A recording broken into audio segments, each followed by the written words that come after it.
Hello, and welcome to MassageTherapyRadio.com.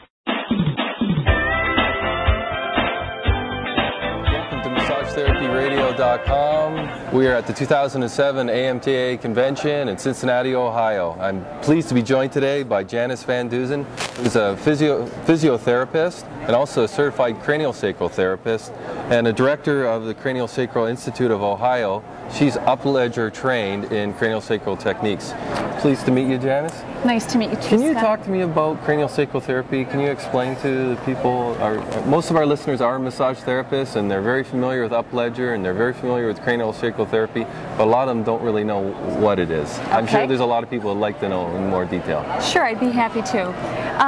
Pretty much you're dealing with the membranes of the that are inside the skull and also the cerebral spinal fluid, and you're using the skull as a handle and you're modifying the membranes, and thus you're enhancing the whole system, the whole fascial and connective tissue system, and that membrane goes right down and pretty much envelopes the entire spinal cord. So with that, that's the mother of the entire fascial system. It's a real important system. How do therapists use craniosacral therapy in their practice?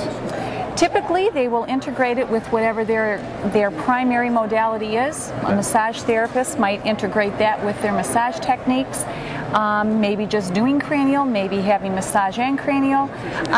Being a physical therapist, I use this with exercise, with patient education, and also doing some cranial techniques.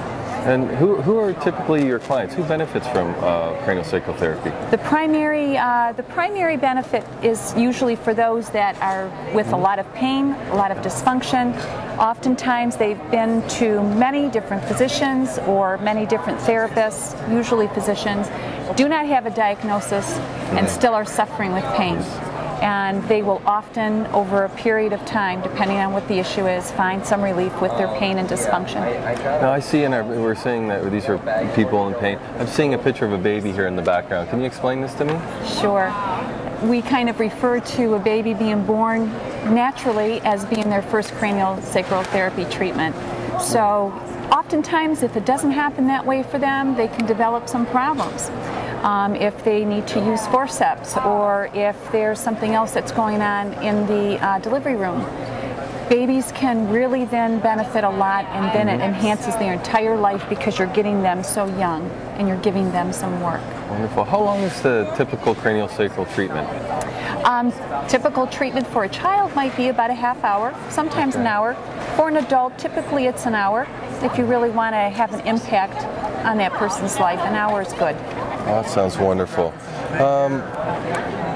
I'm looking at I'm thinking about craniosacral therapy.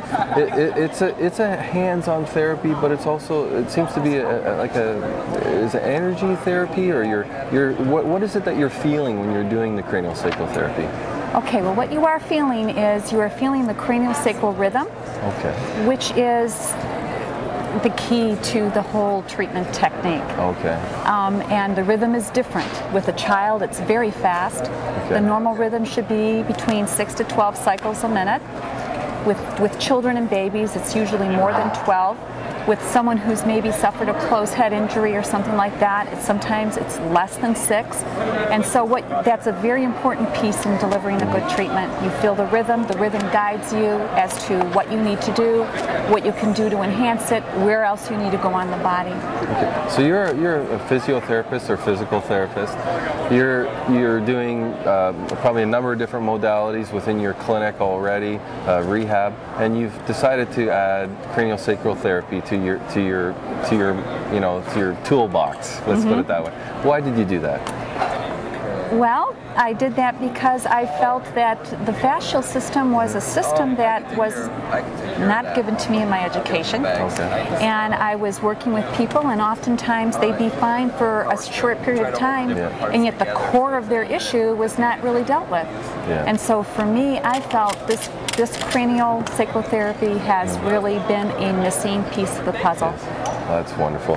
Well, Janice, thank you for taking time today to clear up some of my questions specifically about craniosacral therapy and joining us today on MassageTherapyRadio.com.